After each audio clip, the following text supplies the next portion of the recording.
vamos lá. O Eliseu fala, a professora Marilena Chauli falou sobre a relação da Lava Jato com os Estados Unidos faz tempo. Professor, a gente tem visto, deixa eu ver aqui que a Mafia acabou, está voltando. A gente tem visto diversas agora, né, parece que o Dino acabou de dizer, está aqui, ó, eu vou passar para você, na coluna da Veja, diz o seguinte, uma força-tarefa para investigar a Lava Jato vem aí. Criação do grupo que aprofundará investigações contra a operação é tratado entre Luiz Felipe Salomão e o ministro da Justiça, Flávio Dino. O que a gente pode esperar dessa força-tarefa, ao seu ponto de vista, professor?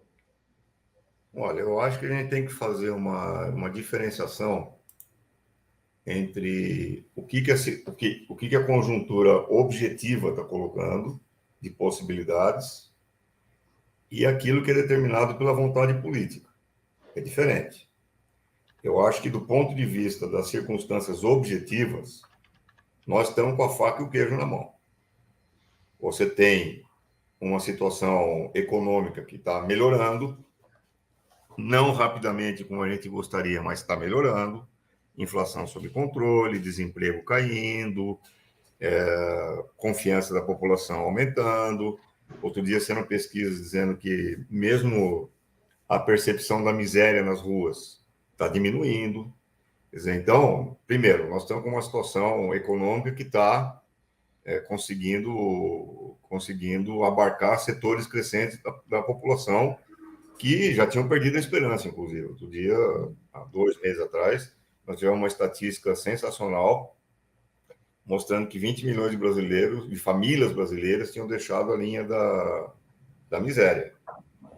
Nós temos uma situação internacional também excelente, com o Lula tendo um papel fundamental nas grandes articulações internacionais. Agora estamos presidindo o G20, teve o relançamento dos BRICS outro dia lá em Joanesburgo. Então, uma projeção internacional fantástica. E nós temos uma situação nacional aqui em que pela primeira vez, os militares começam a ser punidos,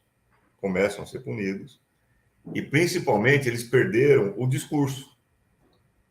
Como é que os militares sempre justificaram a ação deles aqui no Brasil? Eles sempre tinham uma doutrina, eles sempre tinham uma concepção ideológica para pintar a necessidade de intervenção militar. Então, na época do Império, por exemplo, os militares são importantes para manter a unidade territorial brasileira, para impedir a fragmentação do Brasil, como foi feito com a América Hispânica, não sei o quê. Duque de Caxias é o herói da unidade nacional, e o cacete, e etc. e tal, é piriporó.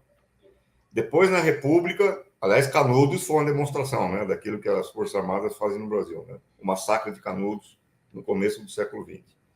Aí, na República, você tem a ameaça comunista. Não vamos esquecer que, para impor o Estado Novo, o Getúlio Vargas inventou o tal Plano Cohen lá.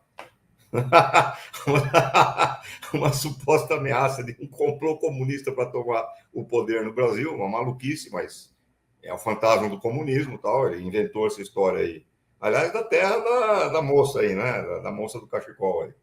E inventou essa história aí para tomar o poder e tal. Depois, na Guerra Fria, aí era a ameaça comunista, o alinhamento com os Estados Unidos, tal, não sei o quê. Então, sempre tinha uma armadura, vamos dizer assim, ideológica, para justificar as Forças Armadas. Hoje não tem mais. Não tem mais ameaça comunista, não tem mais fragmentação do território, não tem mais nada que ameace o Brasil. Para que servem as Forças Armadas, então? O que elas estão fazendo? Hoje, só tem uma coisa que está atingindo as Forças Armadas, e atingindo feio. Se chama corrupção. Defesa dos próprios interesses corporativos, clientelismo, relações obscuras com o poder executivo, e etc. e tal. Então, as Forças Armadas estão numa situação deplorável, de absoluta perda de credibilidade junto à opinião pública, graças a Deus, pela primeira vez na história brasileira nessa proporção.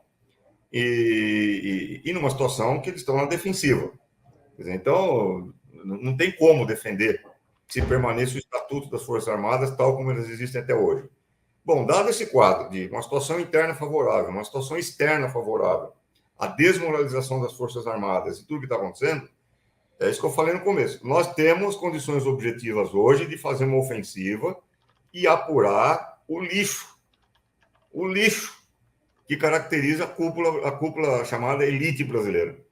Essa elite escravocrata, branca, que acha que é europeia. Os caras acham que são europeus. Eles acham que são branco europeu. E que são inimigos do povo brasileiro. Sempre foram inimigos do povo brasileiro.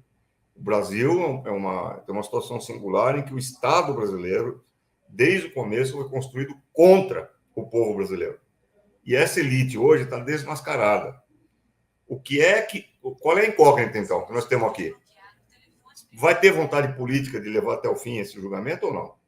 Essa, para mim, é incógnita. Não sei se existe vontade política de realmente punir os generais, punir os cúmplices dos generais, levar os caras para o banco do réu, como foi feito, aliás, na Argentina, e até no Chile, em certa medida. O Pinochet foi condenado na Argentina, no Chile.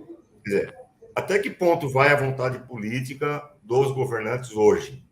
Isso, para mim, é uma dúvida. Por mais que eu goste do que está fazendo o Flávio Dino, aqui não tem nada de crítica nesse sentido ao Flávio Dino e a ação do Ministério da Justiça. Eu acho que ele está fazendo coisas importantes e interessantes. Mas quer que eu dê um exemplo? Durante o depoimento do Delgatti na CPI, o Delgatti revelou uma coisa que me deixou com os poucos cabelos que eu tenho em pé. Ele... Meus poucos cabelos ficaram em pé. O Delgatti falou na CPI com todas as letras que o Bolsonaro teria dito para ele, Delgatti, que um país estrangeiro estaria espionando as correspondências do Xandão, do ministro Alexandre de Moraes.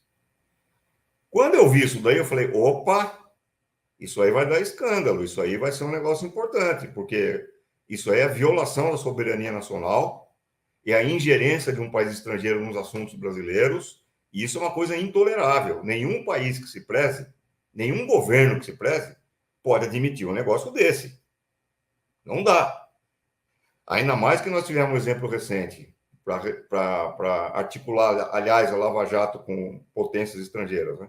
Nós tivemos um exemplo recente do Serviço Nacional de Segurança dos Estados Unidos espionando e vasculhando os e-mails da então presidenta Dilma e do Lula, e ouvindo as escutas, aquilo que eles diziam no telefone, etc. e tal. Foram os Estados Unidos que fizeram isso, assim como fizeram isso com a Angela Merkel na Alemanha e com uma série de outros dirigentes de outros países, etc. e tal.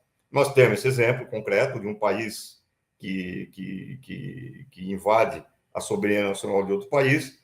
Nós temos também as relações de Bolsonaro e da família Bolsonaro com Israel, que é um Estado racista, é um Estado que promove o apartheid contra a população palestina, e que não, por acaso, é o Estado exportador de tecnologia de espionagem, de tecnologia de arapongagem e de tecnologia de repressão a movimentações urbanas, que, aliás, eles usam a população palestina como cobaia para aperfeiçoar essas tecnologias, e nós sabemos das relações amorosas que havia entre o imbrochável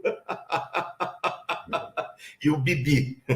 Bibi Netanyahu. Imagina o diálogo, o imbrochável com Bibi. Ai, Bibi. Então, nós sabemos que eram relações de amor e afeto profundas, e que Israel é um forte candidato a ser esse país estrangeiro por tudo isso que eu falei. E não aconteceu nada.